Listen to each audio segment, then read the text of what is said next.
అగ్ని సేవకుల కూడిక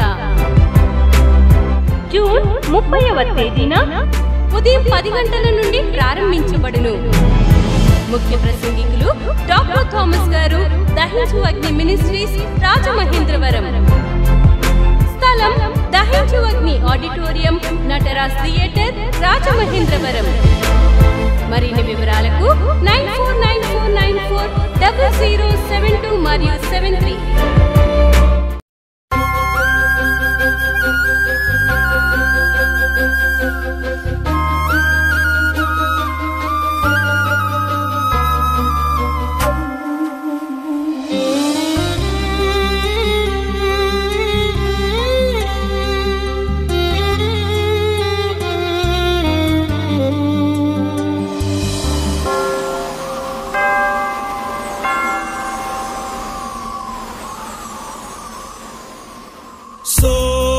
సోలిపోచున్నా నా జీవిత యాత్రలో, సోలిపోచున్నా నా జీవిత యాత్రలో,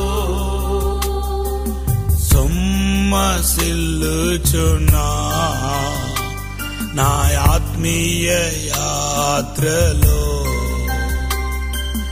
సొమ్మసిల్లుచున్నా నా ఆత్మీయ యాత్రలో. యేసు నా యేసు, యేసు నా యేసు, యేసు నా యేసు, యేసు నా యేసు.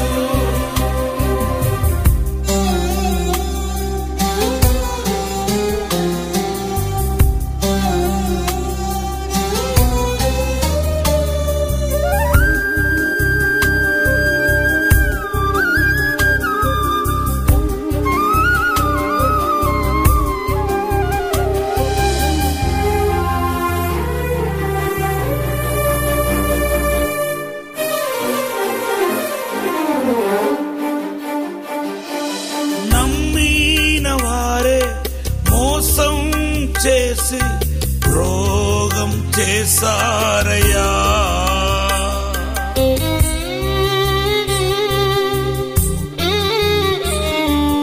నమ్మిన వారే మోసం చేసి రోగం చేసారయ్యా.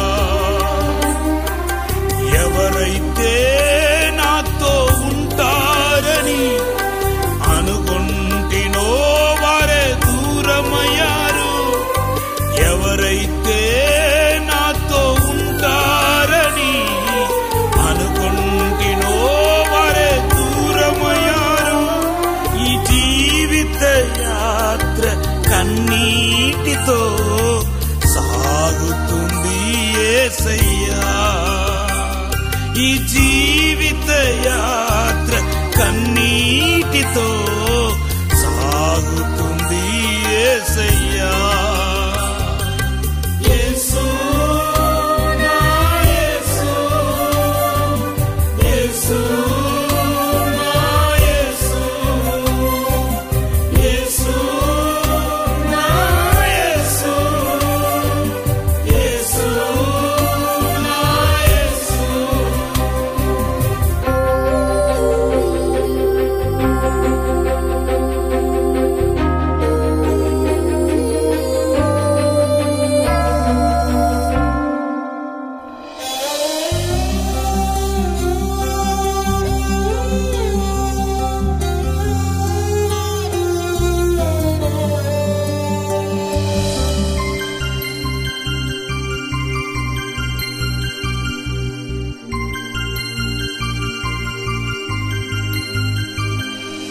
రేపు నాకు ఏమి జరుగునో నాకు తెలియదయ్యా,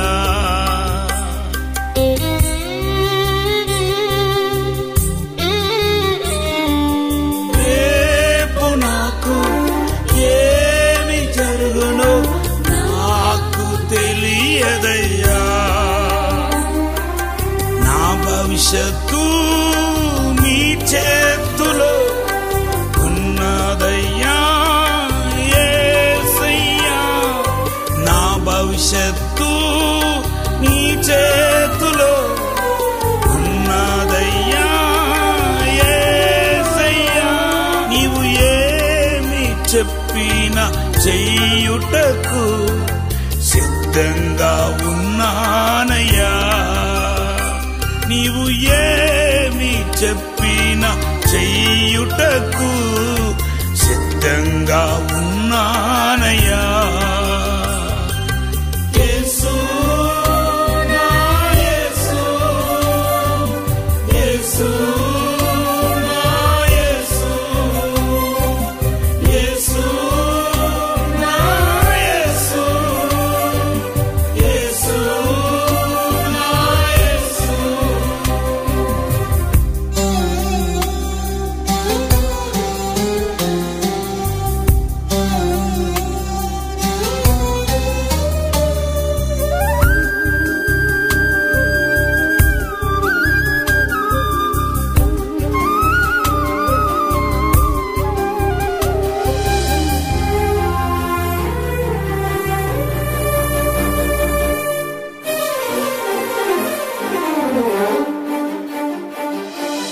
నా బంధువుడు నా స్నేహితుడు ఆప్తుడు నీవేనయ్యా.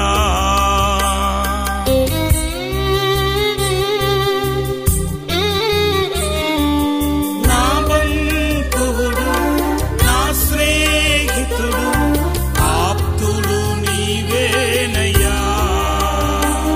నీ ప్రేమ కంటే ప్రేమించువారు ఎవరు లేరు యేసయ్యా.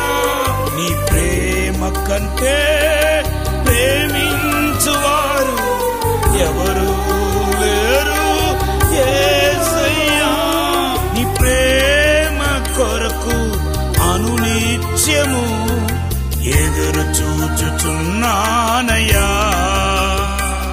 నీ ప్రేమ కొరకు అనునిత్యము ఎదురు చూచుచున్నానయ్యా.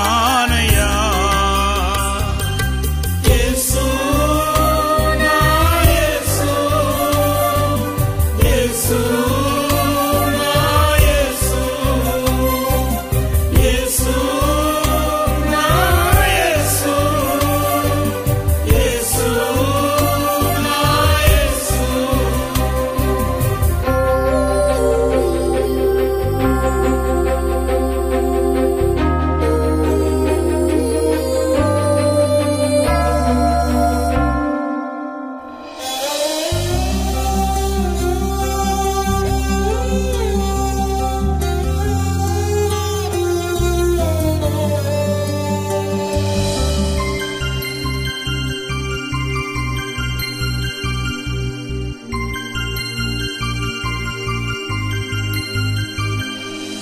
అమ్మా నాన్న అని పిలచూటకు ఎవరు లేరయ్యా.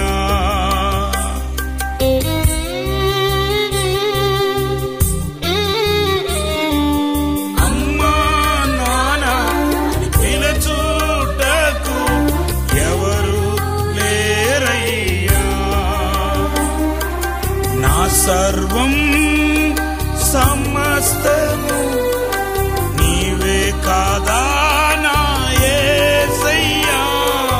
నా సర్వము సమస్తము నీవే కాదా యేసయ్యా. భుజముపై ఎత్తుకొని లాలించే నానవు నీవేనయ్యా. భుజముపై ఎత్తుకొని లాలించే నా నానవు నీవేనయ్యా. సోలిపోచున్నా నా జీవిత యాత్రలో, సోలిపోచున్నా నా జీవిత యాత్రలో సొమ్మసిల్లుచున్నా నా ఆత్మీయ యాత్రలో సొమ్మసిల్లుచున్నా నా ఆత్మీయ యాత్రలో యేసు నా యేసు యేసు నా యేసు యేసు నా యేసు యేసు నా యేసు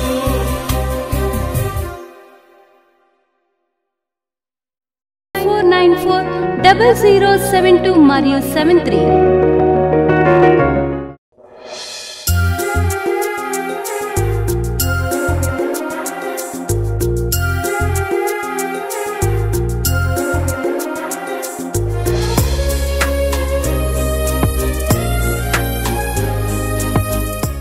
మూడవదిగా 18 సంవత్సరాలు ఒక స్త్రీ బాధపడింది. అది కూడా తక్కువ సంవత్సరమా చెప్పండి? 18 సంవత్సరాలుగా. పైగా ఆమె ఒక స్త్రీ. ఎవరు ఆమె? నడుము వంగిపోయిన స్త్రీ. 18 ఏళ్ళుగా నడుము వంగిపోతూ తన భక్తిని తను చేసుకుంటుంది. అది చూడండి, అదే గొప్ప. కొంతమందికి జ్వరం వస్తేనే గుడి మానేస్తారు, ఆరాధనకి వెళ్ళరు. ఆదివారం చిన్న జలుపు వస్తేనే ఆదివారం ఆరాధన మానేస్తారు. కానీ ఈమె గుంటి చాకులు చెప్పలా. బైబిల్ చెప్తుంది 18 సంవత్సరాలుగా నడుము వంగిపోయి బాధపడుతున్నప్పటికీ దేవాలయానికి వెళ్ళింది. ఈ 18 సంవత్సరాల బాధ, ఈ దయ్యపు శోధన, దయ్యపు బంధకం ఎలా తెగిపోయింది చెప్పండి? దేవాలయానికి వచ్చారు, ఓకే. తర్వాత యేసు ఏం చేస్తాడో చెప్పండి.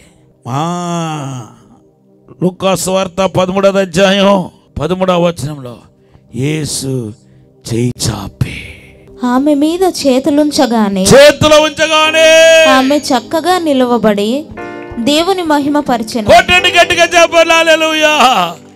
18 ఇయర్స్ శోధన ఒక క్షణంలో తెగిపోయింది. ఎప్పుడు తెలుసా? యేసు ఆమెను ముట్టినప్పుడు. దేవుని యొక్క తాకిడి నీ బంధకాల నుండి, నీ దీర్ఘకాల శోధన నుండి, దీర్ఘకాల బాధ నుండి విడిపించబోతున్నాయి. నమ్ముతున్న వాళ్ళందరూ గట్టిగా చెప్పండి కొట్టే. ఈమె కథ ఇలా ముగించబడితే ఇంకొక స్త్రీ ఉంది. ఆమె 12 ఏళ్ళుగా బాధపడింది. రక్తస్రావం కలిగిన స్త్రీ. ఎన్ని సంవత్సరాలు? నా ఇంట్లో ఆడవాళ్ళు ఉన్నారు, మీ ఇంట్లో ఆడవాళ్ళు ఉన్నారు. మీకు తెలుసు రక్తస్రావం అంటే ఏంటో. ఒక 2 days 3 days ఉండిపోయే ఆ జబ్బు, ఆ ఋతుక్రమం ఒక్క 4 రోజులు ఎక్స్ట్రా ఉంటే మన ఇంట్లో ఉన్న అక్కాచెల్లు, అక్కాచెల్లు, అమ్మలు ఎంత బాధపడతారో మీకు తెలుసు. ఈమె ఎన్ని సంవత్సరాలు బాధపడుతుంది? అబ్బా, స్త్రీలందరూ ఒకసారి ఒక ఆలోచించి చూడండి. తను ఎంత నలిగిపోయి ఉంటుందో. ఇప్పుడైతే పర్వాలా. పాత నిబంధనలో ఈ రక్తస్రావం వచ్చిన స్త్రీని, రక్తస్రావం కలిగిన స్త్రీని ముట్టుకోవటమే తప్పు. భర్త ముట్టుకోకూడదు, తల్లిదండ్రులు ముట్టుకోకూడదు, పిల్లలు కూడా ముట్టుకోకూడదు. వాళ్ళు ఏం చేయాలంటే దూరంగా ఉంచేయాలన్నమాట. అది తగ్గేదాకా ముట్టుకోకూడదు. ముడితే కనుక అపవిత్రులు అయిపోతారు. ఇలాగ ఎన్ని సంవత్సరాలు బాధపడిందండి? భర్తతో సంబంధం లేదు, పిల్లలతో సంబంధం లేదు, ఒంటరిదానిగా. ఈ బలహీనత, ఈ రక్తస్రావం ఈ మనిషిని ఒంటరిదానిగా చేసేసింది. ఒంటరిదానిగా చేసేసింది. వాళ్ళ భర్త అనుకున్న ముట్టుకోలేకపోతున్నాడు, తనే చెరదీలేకపోతున్నాడు. పిల్లలు అమ్మా అనుకుంటే ఆమెను ముట్టుకోలేకపోతున్నారు.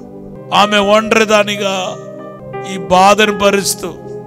మీరు ఒక్కసారి ఆలోచించండి, 12 years ఆమె రక్తస్రావంతో బాధపడి ఉంటే ఎంత బ్లడ్ ఆమె ఒంట్లోండి వెళ్ళిపోయి ఉంటుందో ఒక్కసారి ఆలోచించండి. ప్రతి నెల ప్రతిసారి లేడీస్కి ఋతుక్రమం వచ్చినప్పుడు 50 మిల్లీగ్రామ్ నుండి 70 మిల్లీగ్రామ్ దాకా బ్లడ్ పోతుందంట. 50 నుండి 70. ఇలాగా ఎన్ని సంవత్సరాలు బాధపడుతుంది? ఇంకా ఆమె ఒంట్లో ఏమైనా బ్లడ్ ఉంటుందా? వాస్తవానికి ఆమె బ్లడ్ని కాదు, బ్లడ్లో మనిషి యొక్క జీవం ఉంటుందని లేవియాకాండంలో రాయబడి. వాస్తవానికి ఏం పోగొట్టుకుంటుంది? జీవాన్ని పోగొట్టుకుంది. ఆమె ఆయుష్ తగ్గిపోయి ఉంటుంది. ఎవరు ముట్టుకోవట్లేదు, ఎవరి దగ్గరికి వెళ్ళట్లేదు, తన డబ్బంతా వృధా చేసుకుంది. కానీ ఒకరోజు యేసుక్రీస్తు యొక్క వస్త్రపు అంచును పట్టుకుంది. ఆ రోజు బైబిల్ చెప్తుంది, దేవుని యొక్క ప్రభావం ఆమెలోనికి ప్రవేశించదంట. కొట్టండి గట్టిగా చెప్పండి, దేవుని యొక్క శక్తి. అందరు చెప్పండి, దేవుని యొక్క శక్తి ఆమెలోనికి ప్రవేశించింది. గట్టిగా హల్లెలూయా చెప్పండి. మార్కు సువార్త 5వ అధ్యాయం 30వ వచనం, 5:30. వెంటనే యేసు తనలో నుండి ప్రభావము బయలువెళ్ళనని తనలో తాను గ్రహించి జనసమూహము వైపు తిరిగి. ఇప్పుడు చెప్పండి, ఆమె 12 సంవత్సరాల యొక్క సమస్యను విడుదల చేసింది ఏది చెప్పండి? యేసు నుండి వెళ్ళడే శక్తి, ప్రభావం. Power of God, power of God will deliver from your longevities issues. దీర్ఘకాల సమస్య నుండి నీకు విడుదల ఇచ్చేది దేవుని యొక్క శక్తి. ఆ శక్తి ఈరోజు వెల్లడి కాబోతున్నాయి. పరిశుద్ధాత్మక శక్తి వెల్లడి కాబోతున్నాయి. నీకు విడుదల కలగబోతుంది. నమ్ముతున్న వాళ్ళందరూ గట్టిగా చప్పట్లు కొడితే పరిచయం. పవర్ ఆఫ్ గాడ్, దేవుని శక్తి నిన్ను విడిపించబోతుంది. ఆమెను చెప్పండి. నీ ఆర్థిక ఇబ్బందుల నుండి, అప్పుల సమస్య నుండి, పాపపు శోధన నుండి, సాతానుకు బంధకం నుండి, అడిక్షన్ నుండి, బంధకాల నుండి నిన్ను విడుదల చేయబోతున్నాయి. అపోస్తల కార్యం 1వ అధ్యాయం 8వ వచనంలో రాయబడి ఉంది, నిన్ను దేవుని యొక్క శక్తి సాక్షిగా నిలబెడుతుందంట. కొట్టండి గట్టిగా చెప్పడం పరిచయం. హల్లెలూయా. అవును అవును, సాక్షిగా నిలబెట్టబోతుంది. 2 తిమోతి 1:7 రాయబడింది, మనకు పిరికితన ఆత్మనివ్వలేదు, దేవుడు మనకు శక్తిని ఇచ్చి ఉన్నాడు, తన శక్తిని మనకు ప్రసాదించి ఉన్నాడు. గట్టిగా హల్లెలూయా చెప్పండి. దాన్నే మనం ఏమంటున్నాం? అభిషేకం అంటాం. అభిషేకం బంధకాలు దించేస్తాయి, కాడిని విర్రకొడతాయి. నీ కాడి ఏంటి ఈరోజు? నీ మెడ మీద ఉంచబడిన కాడి ఏంటి? రోగమని కాడియా? ఆర్థిక ఇబ్బందులని కాడియా? లేకపోతే కోర్టు సమస్యలా? లేకపోతే పెళ్ళయి పిల్లలు పుట్టకపోవటమా? లేకపోతే కుటుంబ సమస్యలా? లేకపోతే ఆర్థిక ఇబ్బందులా? అప్పుల సమస్యలా? లేకపోతే పరిచర్యల పోరాటమా? సేవల పోరాటమా? కుటుంబంలో తోడపుట్టుల మధ్యలో గొడవలా? అయ్యా, సంవత్సరాల తరబడి మేము అన్నదమ్ములు మాట్లాడుకోవట్లేదు, వైరం ఉంది మా కుటుంబంలో. ఎంతో ప్రయత్నం చేసినా ఈ వైరం నుండి విడుదల కలగట్లేదు. రివెంజ్ తీసుకోవాలని మనస్తత్వం ఉంది మాలో, ప్రతీకారం తీర్చుకోవాలని మనసు ఉంది మాలో. అందుకొరకు అన్నదమ్ములు మేము మాట్లాడుకోము. మా కుటుంబంలో గొడవలు, అసమాధానంలో, పరిచర్యల గొడవలు. ఎప్పటికీ నా పరిచర్య బాగుపడలేదు, నా పరిచర్య ఎదగట్లేదు, విస్తరించట్లేదని బాధపడుతున్నావా? నాతో దేవుడు వాగ్దానం చేస్తాడు, ఎంతటి దీర్ఘకాల సమస్యలైనా నీకు విడుదల వస్తాయి. కొట్టండి గట్టిగా చెప్పండి, ఎంతటి దీర్ఘకాల పోరాటమైన నీకు విడుదల వస్తాయి, ఎంతటి దీర్ఘకాలమైన శోధన అయినా నీకు విడుదల వస్తాయి. 4 కార్యాలు మిమ్మల్ని విడుదల చేయబోతుంది. 430 సంవత్సరాల సమస్యను ఏది విడుదల చేసింది? వెరీ గుడ్, యేసు రక్తం. 38 సంవత్సరాలు దీర్ఘకాల పోరాటాన్ని ఏది విడుదల చేసింది? యేసు దర్శించటం. 18 సంవత్సరాల సమస్యను ఏది విడుదల చేసింది? దేవుడు తాకటం, తాకిడి, ప్రభు యొక్క తాకిడి. 12 ఏళ్ళుగా ఒక స్త్రీగా ఎదుర్కొంటున్న పోరాటాన్ని, 12 ఏళ్ళుగా ఒక స్త్రీగా ఎదుర్కొన్న పోరాటాన్ని, ఒంటరి దానిగా ఎదుర్కొన్న పోరాటాన్ని విడుదల చేసింది దేవుని యొక్క శక్తి. ఈ 4 విషయాలు మాత్రం మీ మనసులో పెట్టుకోండి. నీ బంధకాలు తెగిపోతాయి, శాపపు కాడి విరగొట్టబడతాయి. అయితే నువ్వు చేయాల్సింది తెలుసా? యేసు రక్తాన్ని ఆశ్రయించాల. 430 సంవత్సరాలకు ఫుల్ స్టాప్ పెట్టింది ఏది చెప్పండి? 38 సంవత్సరాల సమస్యలకు ఫుల్ స్టాప్ పెట్టింది ఏది చెప్పండి? యేసు దర్శించటం, విజిటేషన్ ఆఫ్ గాడ్. 18 ఏళ్ళుగా ఉన్న బంధకాన్ని తెంచింది యేసు ఒక తాకిడి. చెప్పండి, యేసు ఒక తాకిడి. 12 ఏళ్ళుగా రక్తస్రావంతో బాధపడుతూ, నెమ్మది లేకుండా, ఒంటరిదానగా, ఒంటరిగా పోరాడిన ఆ స్త్రీని బాగు చేసింది. మీరు చెప్పండి, యేసుక్రీస్తు యొక్క ప్రభావం. యేసు ప్రత్యక్షమవుతున్నాడు, ఆయన వెలుగు ప్రత్యక్షమవుతుంది, నీకు విడుదల కలగబోతుంది. యేసు ఫిజికల్గా నాలా కనపడడు, ఎందుకంటే ఆయన ఆత్మస్వరూపి. కానీ ఆయన తాకిడిని, ఆయన క్రియను మన జీవితంలో అనుభవించగలుగుతాం. దేవుని మహిమను చూడబోతున్నాం. నేను ఒక్క మాట చెప్పేసి వెళ్ళబోతున్నాను, ఫుల్ స్టాప్ పెట్టబోతున్నాడు. నీ పోరాటానికి ఫుల్ స్టాప్ పెట్టబోతున్నాడు. నీ ఆర్థిక ఇబ్బందులకు ఫుల్ స్టాప్ పెట్టబోతున్నాడు. నిన్ను గొడ్రాలుగా చేసిన ఆ దయ్యాన్ని వెళ్ళగొట్టి ఫుల్ స్టాప్ పెట్టబోతున్నాడు. పిల్లలు పుట్టకుండా చేసిన ఆ దయ్యానికి దేవుడు దయ్యాన్ని పారదోలడానికి ఫుల్ స్టాప్ పెట్టబోతున్నాడు. ఇంటిలో ఆడపిల్లలు పెట్టుకొని పెళ్లి కాకుండా బాధపడుతున్నావే, ఆ అడ్డుకొట్టిన దయ్యాన్ని దేవుడు పారదోలబోతున్నాడు. నీ కుమారుడు విషయంలో అద్భుతం చేయబోతున్నాడు. నీ విషయంలో అద్భుతం చేయబోతున్నాడు. నీ ఒంటి మీద ఉన్న రోగం అనే ముళ్ళును ఈరోజు విరిచివేయబోతున్నాడు. నీకు స్వస్థత కలగబోతున్నాయి, నీకు అద్భుతం జరగబోతున్నాయి, నీకు మేలు జరగబోతున్నాయి. విజయ పథకాన్ని ఎగరవేయబోతున్నావు. నమ్ముతున్న వాళ్ళందరూ లేచి నిలబడదాం.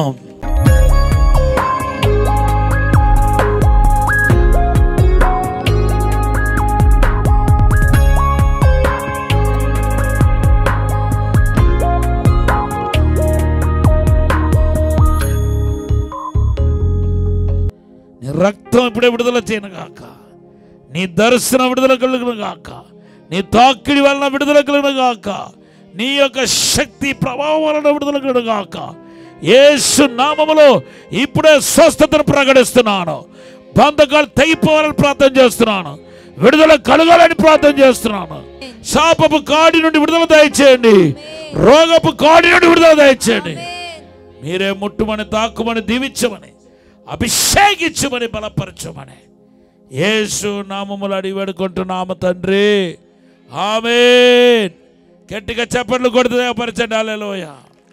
రాజమహేంద్రవరంలో దహించు అగ్ని సేవకుల కూడిక జూన్ 30వ తేదీన ఉదయం 10 గంటల నుండి ప్రారంభించబడును. ముఖ్య ప్రసంగికులు డాక్టర్ థామస్ గారు, దహించు అగ్ని మినిస్ట్రీస్, రాజమహేంద్రవరం. స్థలం దహించు అగ్ని ఆడిటోరియం, నటరాజ్ థియేటర్, రాజమహేంద్రవరం. మరిన్ని వివరాలకు 9494940072 మరియు 73.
డబల్ 072 మరియు 73. విశాఖపట్నంలో దహించు అగ్ని ఆశీర్వాద అభిషేక కూడిక జూలై 3వ తేదీన సాయంత్రం 5:30 నుండి ప్రారంభించబడును. ముఖ్య ప్రసంగికులు డాక్టర్ థామస్ గారు, దహించు అగ్ని మినిస్ట్రీస్, రాజమహేంద్రవరం. స్థలం సుబ్బలక్ష్మి కళ్యాణ మండపం, రైల్వే న్యూ కాలనీ, విశాఖపట్నం. మరిన్ని వివరాలకు 9032227676 మరియు 9032228686. ఇది కుటుంబ ఆశీర్వాద కూడిక. ఇక్కడ మేము మా కుటుంబాలను కట్టుకున్నాం, మరి మీరు? అయితే ప్రతి శుక్రవారం రాజమహేంద్రవరంలో జరిగే ఈ కుటుంబ ఆశీర్వాద కూడికలో పాల్గొనండి. ఈ కూడిక జరుగు స్థలం దహించు అగ్ని ఆడిటోరియం, నటరాజ్ థియేటర్, రాజమహేంద్రవరం. సికింద్రాబాద్ లో దహించు అగ్ని అద్భుత అసాధారణ కూడిక ప్రతి శనివారం సాయంత్రం 5 గంటల నుండి ప్రారంభించబడును. స్థలం SPG church ground, alpha hotel వెనుక, సికింద్రాబాద్. మరిన్ని వివరాలకు 9494940074 మరియు 75.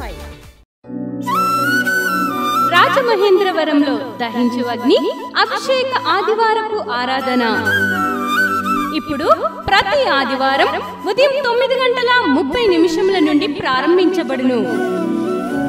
తప్పక పాలు పొందండి, దైవిక ఆశీర్వాదం పొందండి. స్థలం దహించు అగ్ని ఆడిటోరియం, నటరాజ్ థియేటర్, రాజమహేంద్రవరం. మీ ప్రార్థన అవసరతలకు 9494940072 మరియు 73. ఈ టీవీ కార్యక్రమాన్ని చూసి ఆశీర్వదించబడినట్లయితే దహించు అగ్ని టీవీ పరిచర్యకు మరియు బ్లెస్సింగ్ ల్యాండ్ కు సహకరించండి.